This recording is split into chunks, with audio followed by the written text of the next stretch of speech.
So the second presentation is from classroom teaching practice to significant linguistic experience, how to support mathematics learning in heterogeneous primary school, by Emanuela Azza, Luigi Ferrari, and Giovanna Moro. So, as you can see here, right, the title is in 2 languages, and that's the approach we're going to focus on. First of all, we're going to show you what our outline is. My name is Emanuela Azza, I'm coming from the language centers. Luigi Ferrari doesn't need any further presentation, and Giovanna Mora is the primary school teacher who is involved in this research. So we're starting from the context and giving you some interpretation of the problem, what we thought about, the guidelines, some key elements of the research action, and the experimentation with little outcomes and the final discussion. So that's the context we're talking about. We are in South Tyrol, so known in Europe bilingual, trilingual region, area. And the context is a comprehensive school. Our focus will be on primary school. This research, action research, in fact, starting in 2018-19, after the results, after the INVALSI results at school. So that starts from that on, right? What is important to focus and to tell about this context is that this school has around 50% of pupils with international backgrounds. We're talking not of migrant background anymore, we're talking about international backgrounds, just because this focuses more on the fact that the families are and the kids are first or second generation, right? And around, you can see from the figures, 18% of the students, of the pupils, are with special educational needs, right? From the language point of view or from the other point of view. So we have these different levels. What is further a characteristic of many schools in the area is that that in the Italian-speaking system, I didn't mention the fact that we have 3 departments with 3 different school system, not school system, 3 departments: Italian-speaking, German-speaking, and Latin-speaking. In the Italian-speaking system, there are 3 languages of instructions. That means that kids learn in this school many subjects in Italian, but also in German and English from the 1st grade. That's the social-linguistic context that is also very important to focus on and to reflect on that as well, because if you have a look at the, first of all, on the first one, that was taken in 218 and 19. These are data from the school, right? So they are not our data that our data is given us from the school. You can see how many students have Italian citizenship, because we're talking now about Italian citizenships. And the other one, the colored one, is also very important because it represents the language repertoires that the kids brings to school. And that is very important when we're talking about language repertoires, because each kid is bringing its unique profile to school from the language point of view, right? And that is something very important to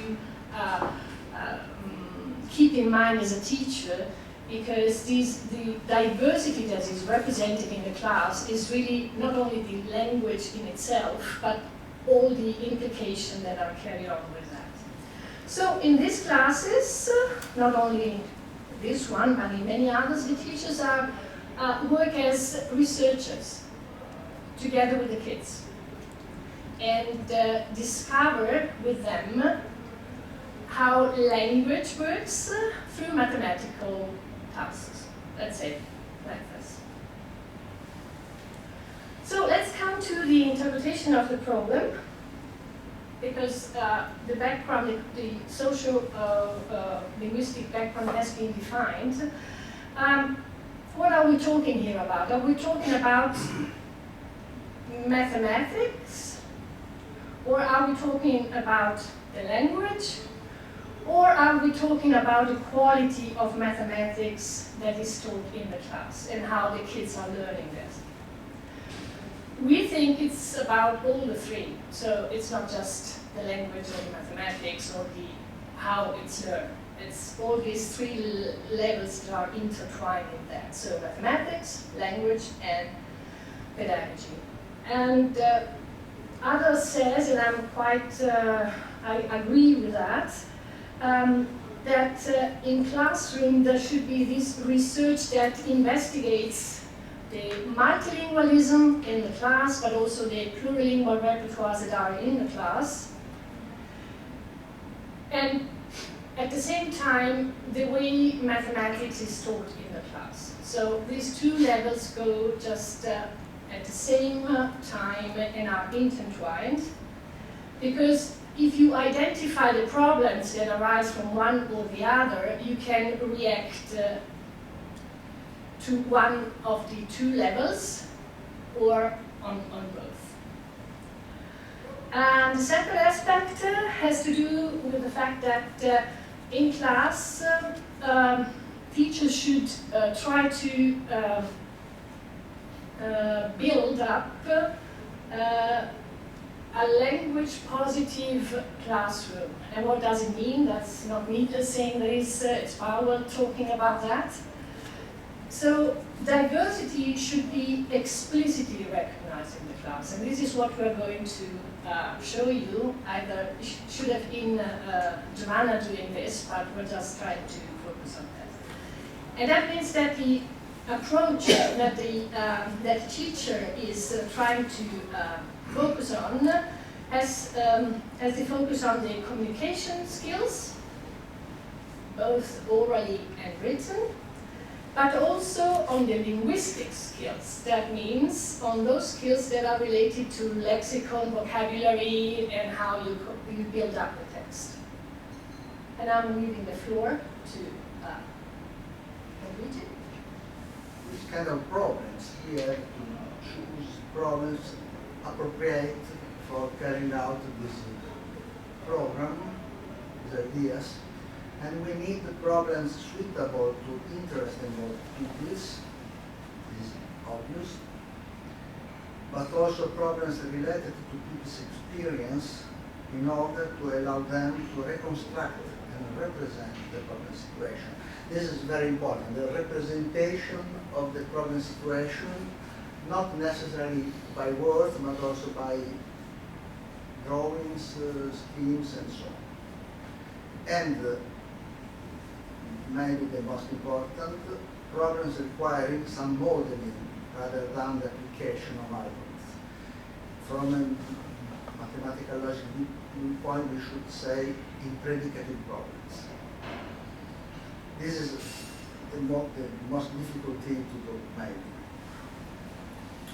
And the basic guidelines of our work are encouraging pupils to represent the problem situation in different ways, picture diagrams, and so on, supporting reflections and discussion in the text of the problem. We will see something about this line. This is really very important because interpreting the text of the problem is part of the problem. It's not simply a transmission, it's a part of the problem. Supporting argumentations among pupils, a comparison of strategies. And here, I'm telling the same things twice, perhaps. We do not need normative models for argumentation. Neither models from mathematical logic, nor other kind of model of philosophical nature, such as Turing's model and so on. For example, this is against both normative models and both standard practices suggested by textbooks. Extracting data from the text does not come before the representation of the problem situation. It may require some argumentation and arguments. If you have a problem with complex data, people very often start from the first group of data, and then, after some discussion, realize that there are other data to be gathered. And now we're coming to the active part, because it's very late in the afternoon, right? It's very late in the afternoon, so we're coming to the active part. That's what the teacher would have done, right, at the moment.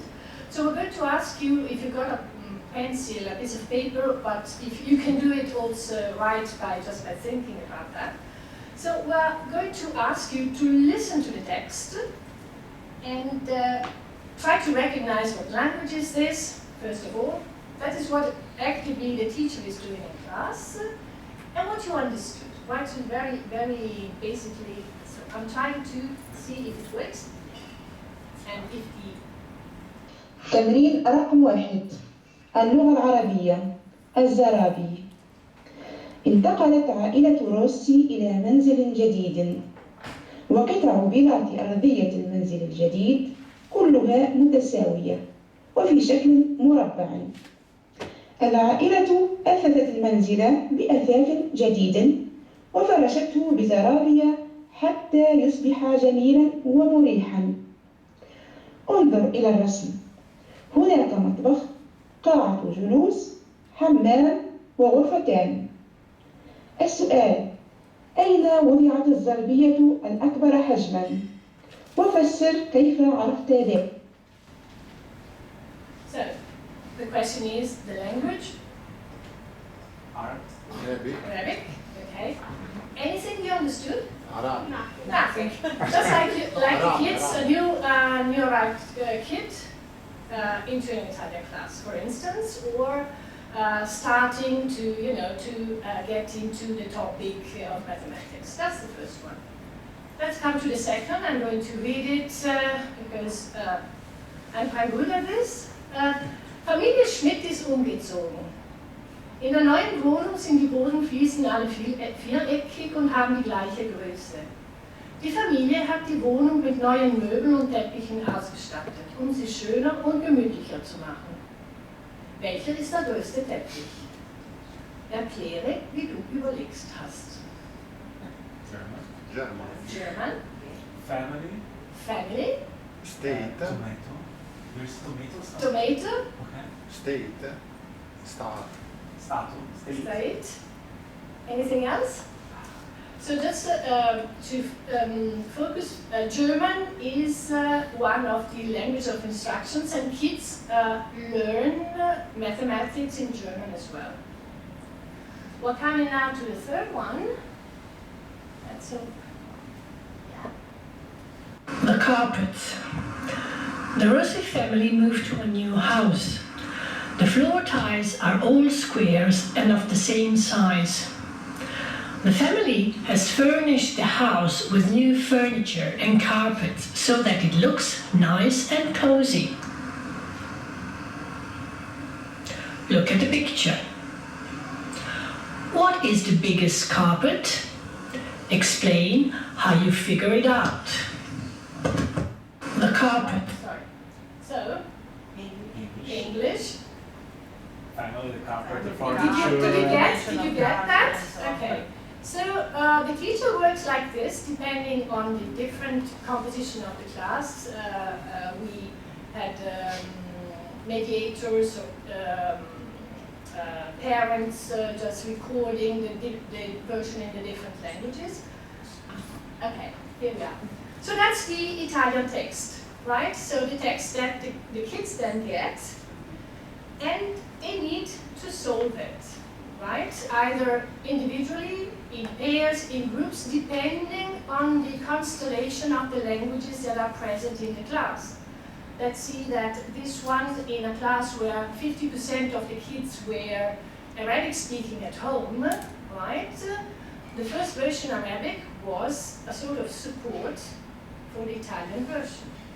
And now you can see some of the text they produced. So the first one is what the Arabic, after having listened to the Arabic text, la famiglia Rossi ha un appartamento con 2 camere, una cucina, un soggiorno e un bagno. So family Rossi has a flat with 2 bedrooms, a kitchen, a living room, and a bathroom, which is not mentioned, right? In no texts like this. From the Arabic text, some of the kids got some vocabulary, right? And some others just Famiglia Rossi, because they listened to this. Rossi was familiar to that, right? And that's it. After the German text, because German is the language of instruction and they learn mathematics in German as well, the text becomes more and more a narrative text. And working in pairs and groups, they build up the text, right? So you see how, from the point of view of the Italian way of dealing with the text, there are lots of words where the discussion in the class takes place, like Famiglia Rossi si è traslocata, or in the German version it was that Famiglia Rossi had bought the house, right? So then the discussion is not only on the level of the text itself, it's on the level of the language that has been told to the kids. So the teacher is working on both levels. And then here is a kid who has English as the second language at home. He talks Urdu and English. He just translated everything, right, into Italian. So this is the text he got. We must move on quickly. And not using some of the words that were necessary. So, it's your turn. Our teaching, this is a part that, this part is Giovanna's part. The teaching strategy is guided by 2 main principles: the deliberate, strategic, and proactive use of the learners, but also earners is appropriate. That's correct, yeah.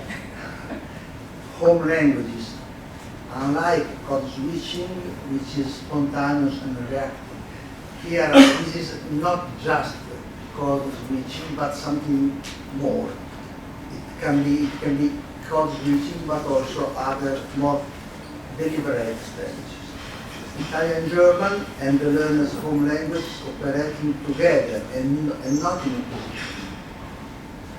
Tasks given to learners in multiple languages. And learners are explicitly encouraged to interact in any language they feel comfortable with, in any language. No normative imposition. The use of interesting and challenging mathematical tasks. Through these, learners develop a different orientation towards mathematics and can be more motivated, can get more motivated. So, this is what the teacher is doing in class. But how can we help teachers in helping these kids not to focus more on their gap, they've got, because some of them have a language level that is not sufficient to get to some of this. So we come into play.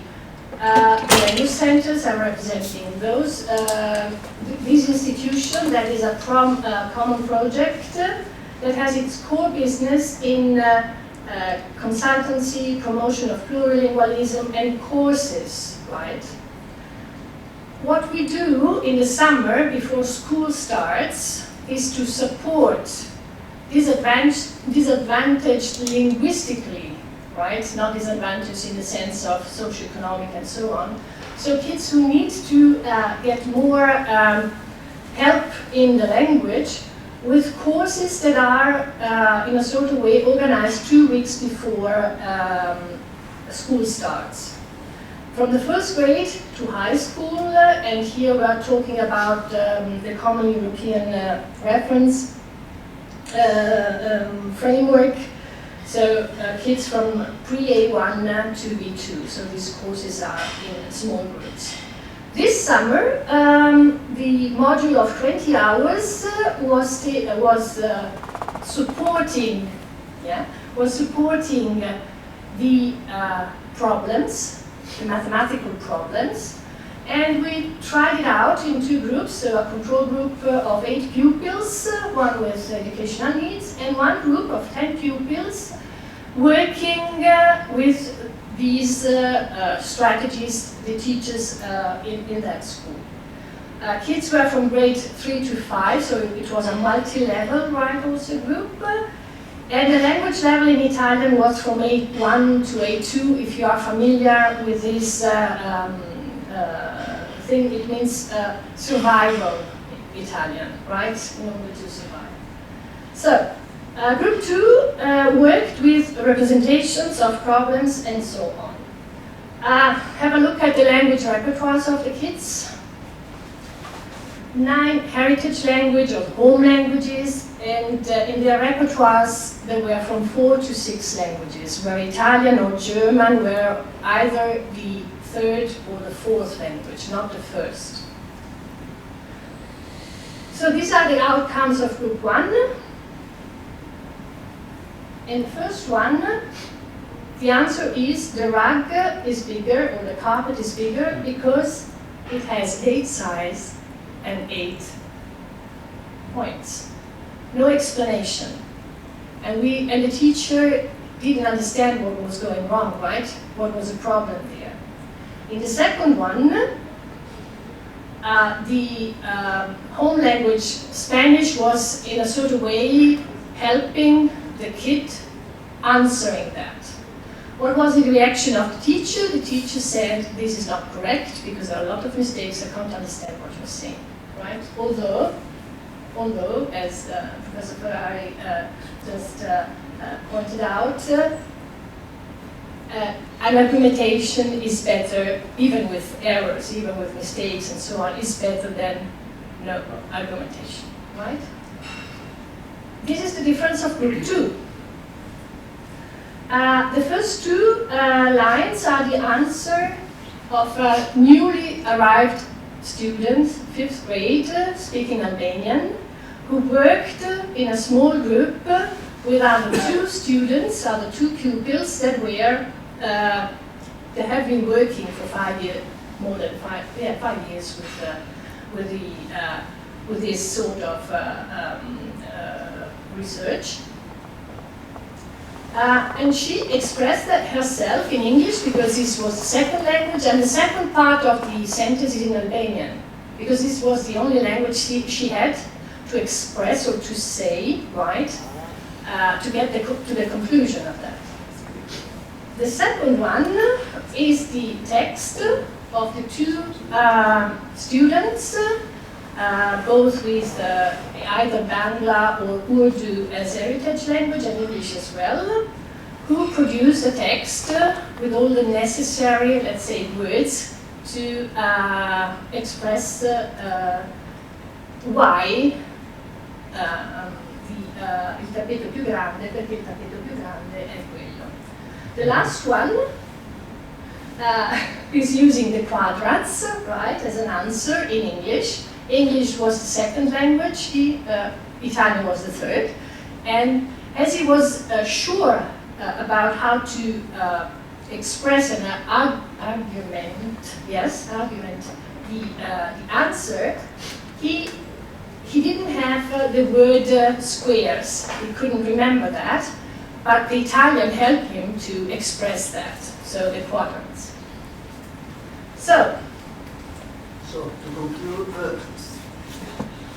I have already told you that the work on the depth of the problem is an essential part of problem solving, that pupils should be guided to gradually improve their arguments. Incomplete or inaccurate arguments with quadrats are better than no arguments.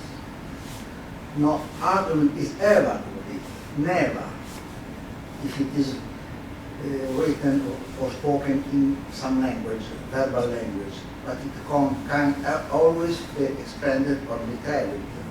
And correctness is not a prerequisite from problem solving. Thank you.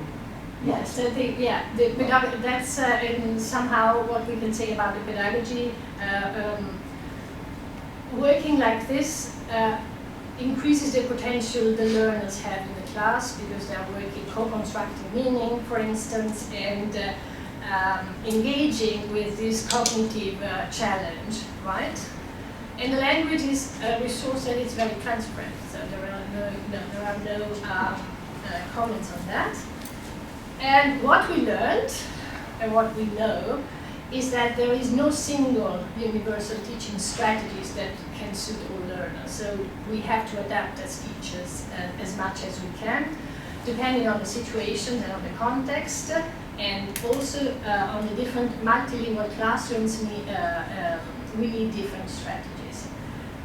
So maybe we have added something about the multilingual teacher, right? Giovanna is not a multilingual teacher, so she's just learning with the kids. Thank you very much.